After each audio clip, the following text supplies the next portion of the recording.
جب آپ آئیں اس وقت آپ کے ڈپارٹمنٹ کی صورتحال کیا تھی اور آج جتنا بھی عرصہ گزر چکا ہے وہ ظاہر آپ بتائیں گی، اس دوران آپ کیا کیا چینجز لے کے آئیں؟ جی، جب یہ 2012 کی بات ہے، تقریباً 10 سال سے زیادہ کا عرصہ ہو گیا کہ میں کنگ ایڈورڈ میڈیکل یونیورسٹی کے ڈپارٹمنٹ آف کمیونٹی میڈیسن کو ہیڈ کر رہی ہوں۔ اس کے علاوہ 2018 سے میں dean of public health and preventive medicine ہوں، اور اس میں ہم نے بہت سی تبدیلیاں لے کر آئے۔ As a young HOD I was very keen کہ ہم یہاں نئے پروگرام شروع کریں، جس کے لیے ہم نے اپنے ڈپارٹمنٹ میں PhD پروگرام، FCPS اور MPhil پروگرامز کو ایک نئی جہت دی، نئے کریکولم ڈیزائن کیے۔ اس کے علاوہ ہم نے اور بھی بہت سا کام کیا۔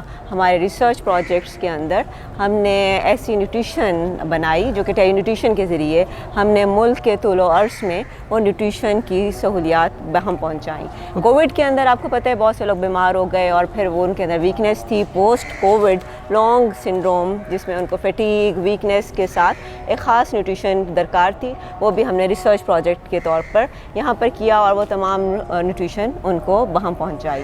پھر ڈینگی کے اندر ہم نے دیکھا کہ بہت سے مریض جن کو ڈینگی ہو جاتا ہے اس کے بعد بھی وہ بہت دیر تک اپنے کام پر جانے کے قابل نہیں رہتے، یا کمپلیکیشنز میں آ جاتے ہیں، جس میں پیٹ کا درد، سر کا درد، اور ہر وقت ایک نقاہت اور کمزوری کا شکار رہتے ہیں۔ تو ان کے لیے بھی ہم نے ریسرچ پروجیکٹس متعارف کرائیں۔ ایز اے ڈین میرے انڈر اس وقت 3 ڈپارٹمنٹس ہیں، اور ان میں سے ایک قابل ذکر ڈپارٹمنٹ پریونٹیو پیڈیاٹرکس کا ہے، جہاں پر ہم بچوں کی نیوٹریشن کے لیے خاص طور پہ کام کر رہے ہیں۔ صبح بھی آج ہماری ایک پریزنٹیشن تھی جس کے اندر ready to use therapeutic food اور ready to use supplemental food کے اوپر بات چیت کی گئی۔ تھیراپیوٹک فوڈ یہ ہے کہ وہ لوگ جن کے اندر میل نیوٹریشن ہے، اور وہ بچے جو کہ لقمہ اجل بن سکتے ہیں، ان کو اچھی نیوٹریشن اس طرح پیکٹ کی فارم میں دی جائے کہ ان کے والدین کو فوراً دینے میں کوئی مسئلہ نہ ہو اور انہیں کوک نہ کرنا پڑے۔ اسی طرح سیلاب زدہ علاقوں میں بہت سی جگہوں کے اوپر آپ کے پاس چولہے موجود نہیں ہیں، تو وہاں پر بھی یہ نیوٹریشن کام آ سکتی ہے۔ اگلی نیوٹریشن ہے سپلیمنٹل فوڈ۔ بہت سے بچے ایسے ہیں جو کہ سٹنٹنگ کا شکار ہیں۔ اس وقت پاکستان میں 44% سے زیادہ بچے ایسے ہیں جو کہ اپنے گروتھ پوٹینشیل کو اچیو نہیں کر رہے۔ اس کا مطلب یہ ہے کہ جس قدر ان کی ذہنی نشوونما ہو سکتی تھی یا ان کی گروتھ ہو سکتی تھی، وہ اس کو اچیو نہیں کر پائے کیونکہ ان کی خوراک مناسب نہیں تھی۔ یہاں پر ready to use supplemental food کا بہت کام ہے۔ اس میں خاص چیز ہم نے وائٹامن ڈی، میتھیونین اور ضروری امائنو ایسڈ اور فیٹی ایسڈ سے اس کا پارٹ بنایا، اور پھر وہ ہم نے ان بچوں کو دی، اور اس میں ہمیں بہت اچھے ریزلٹس ملے ہیں۔ ٹھیک ہے، اور اس میں آپ بچوں کی نیوٹریشن کے حوالے سے کیا تجاویز دے سکتی ہیں؟ جی، بچوں کے لیے سب سے اہم چیز یہ ہے کہ ان کی گروتھ ٹھیک طور پر ہو، اور گروتھ کے لیے ان کو گروتھ چارٹس جو کہ WHO ریکمینڈ کرتا ہے وہ انہیں متواتر اپنے بنوانے چاہیے۔ تمام ماؤں کو میں یہ ضرور گزارش کروں گی کہ بچوں کو حفاظتی ٹیکے ضرور لگوائیں، یہ ان کو تمام انفیکشس ڈیزیزز سے بچاتے ہیں۔ بہت دفعہ ایسا ہوتا ہے کہ بچے کو ٹیکے نہیں لگے ہوتے، جس کی وجہ سے وہ بار بار بیمار ہوتا ہے اور اس سے اس کی گروتھ متاثر ہوتی ہے۔ آپ اگر بچوں کو حفاظتی ٹیکے لگوا لیتے ہیں تو اس سے بچے کی نشوونما بہتر طور پر ہوگی، اور جب بھی آپ اس کو حفاظتی ٹیکے لگوانے کے لیے آئیں تو ساتھ ہی اس کا گروتھ چارٹ ضرور بنوائیں، اور اس کے گروتھ کے بارے میں آپ کو معلوم ہونا چاہیے۔ ماؤں سے ایک اور گزارش ہے کہ ہمارا دین بھی اس پہ بہت اہمیت دیتا ہے کہ بچوں کو اپنا دودھ پلائیں، اور 2 سال تک متواتر دودھ پلاتے رہیں۔ ہم نے ایک اسٹڈی کی جس میں ہم نے دیکھا کہ پاکستان میں خواتین کے اندر بچوں کو دودھ پلانے کا رجحان بہت کم ہو گیا ہے۔ ساری دنیا میں یہ رجحان بہتری کی طرف جا رہا ہے، لیکن ہمارے ملک میں کم ہو رہا ہے۔ ایک اسٹڈی جو ہم نے شروع میں کی اس میں 88% خواتین بچوں کو دودھ پلانے پر مائل تھیں، لیکن ابھی ہم نے ایک ریسنٹ اسٹڈی دیکھی ہے جس کے اندر صرف 30% خواتین نے یہ ایگری کیا کہ وہ اپنے بچوں کو دودھ پلانا چاہتی ہیں۔ پھر ہمارے پاس 6 مہینے کے بچوں کی ویننگ سٹارٹ ہونا بہت ضروری ہے۔ انہیں ٹھوس غذا دینی چاہیے کیونکہ دودھ کے اندر کچھ ایسی چیزیں ہیں جس میں آئرن شامل ہے، 6 ماہ سے انہیں جو ہے نا وہ ٹھوس غذا دینی چاہیے۔ وہ ٹائم بھی اکثر کئی لوگ جو نا وہ 1.25 سال تک 1.5 سال تک بچوں کو وہی فیڈر کے ساتھ دودھ پلاتے رہتے ہیں۔ اور گائے اور بھینس کا دودھ گائے اور بھینس کے بچے کے لیے، ہمیں یہ سمجھنے کی ضرورت ہے کہ انسان کے بچے کے لیے انسانی دودھ ہی اہم ہے۔ ٹھیک ہے۔ اچھا میڈم، یہ آپ سے پوچھنا چاہ رہا تھا کہ آپ ماشاءاللہ کنگ ایڈورڈ میڈیکل یونیورسٹی کے اہم ڈپارٹمنٹ کی ذمہ دار بھی ہیں، یہاں پر جو ہے بے شمار اسٹوڈنٹ آتے ہیں. اور کیا آپ یہ سمجھتے ہیں کہ پاکستان کے اندر میڈیکل ایجوکیشن کے اندر بچوں کو پراپر اپرچونٹی مل رہی ہے؟ اگر نہیں مل رہی تو آپ کے پاس اس کا کیا حل ہے؟ جی، آپ نے بہت اہم سوال کیا، کیونکہ طب کی تعلیم بہت اہم تعلیم ہے، اور اس وقت ہم نہ صرف پاکستان کے لیے بلکہ بیرون ملک کے لیے بھی ڈاکٹرز بنا رہے ہیں. جہاں تک اس کو بہتر کرنے کے لیے کچھ تجاویز ہیں. ایک تو یہ کہ ہمیں یونیفارم کریکولم کی طرف بڑھنا چاہیے. ہمارے امتحان کا سسٹم بہت ضروری ہے کہ اس کو بہت زیادہ اسٹرنجنٹ اور قابل اسٹینڈرڈ پر لایا جائے تاکہ اس کا معیار انٹرنیشنل ایگزامینیشن کے برابر ہو. اس سے ہمارے طلباء و طالبات کا انٹرنیشنل کمیونٹی کے اندر وقار بڑھے گا اور پاکستان ان کی قابلیت کی بنیاد پر فخر کر سکے گا. اگلی بات جو آپ نے مجھ سے پوچھی وہ ہے ریسرچ کی. ہمارے طلباء و طالبات کا ریسرچ کے اندر آگے بڑھنا بہت ضروری ہے. اگر ہم دنیا میں دیکھیں تو اس وقت تمام یونیورسٹیز کی طرف نئے خیالات اور ریسرچ کے لیے دیکھا جاتا ہے. اور طب کی دنیا کے اندر چونکہ کنگ ایڈورڈ میڈیکل یونیورسٹی وہ یونیورسٹی ہے جب پاکستان بنا تو یہ پائنیئر تھی. یہیں سے باقی ادارے تخلیق پائے اور یہاں کی فیکلٹی نے جا کر باقی اداروں کی بنیاد رکھی. تو اس ادارے کی طرف ہمیشہ دیکھا جائے گا کہ یہاں سے ریسرچ کے نئے خیالات آئیں، لوگ بہتر ڈاکٹر یہاں سے بن کے نکلیں اور وہ پوری دنیا کے اندر لوگوں کو سرو کریں اور پاکستان کی ضروریات کو بھی پورا کریں.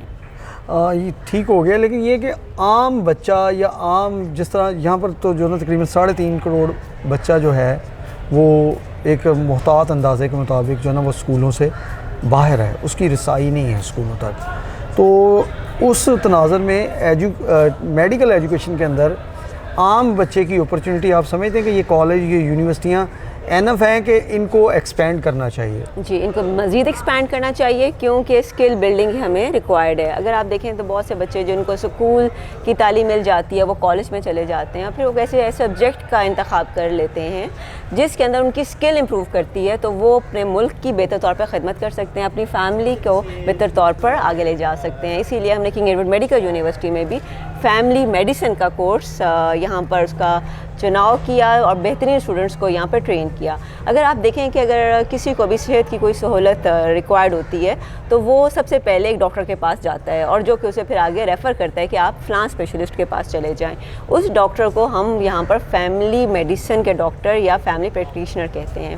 پوری دنیا کے اندر فیملی میڈیسن کے ڈاکٹر کو دکھائے بغیر آپ کسی اسپیشلسٹ کے پاس نہیں جا سکتے. اس سے ٹائم بھی آپ کا بچتا ہے اور بہت سے آپ کے ریسورسز بھی بچتے ہیں. پھر وہ آپ کو فالو اپ رکھتا ہے، وہ آپ اس کے پاس اس کے تمام ریکارڈ ہوتا ہے. اس نے آپ نے کہا ان کی فیملی کا ریکارڈ ہوتا ہے، والدین کا ریکارڈ ہوتا ہے اور وہ فیملی کا تمام ریکارڈ لے کر بہتر طور پہ تشخیص کر سکتا ہے کہ اس کی فیملی میں چونکہ یہ تمام بیماریاں موجود ہیں تو اس میں اس کے کتنے امکانات ہیں کہ اس کو آگے یہ بیماریاں ہوں گی. تو یہاں پر بھی ہم فیملی میڈیسن کا کورس شروع کیا ہے اور اس کو ہم مزید بہتر طور پر آگے لے جا رہے ہیں اور وہ بیک بون بنے گا اور ہمارے ہیلتھ سسٹم کے اوپر جو بہت زیادہ بوجھ ہے اس کو کم کرنے کا بنیاد بنے گا. یہ کیا عام ہو سکتا ہے پاکستان میں؟ جی ہاں بالکل. یہ جو ہم نے فیملی میڈیسن کا course king Edward Medical university نے شروع کیا ہے یہ اسی لیے شروع کیا ہے کہ ایز اے ماڈل اس کو دیگر ادارے بھی اپنائیں، اسپیشلی وہ تمام ادارے جو کہ پبلک سیکٹر میں کام کر رہے ہیں اور وہ فیملی میڈیسن کے ڈاکٹرز کو پروڈیوس کریں.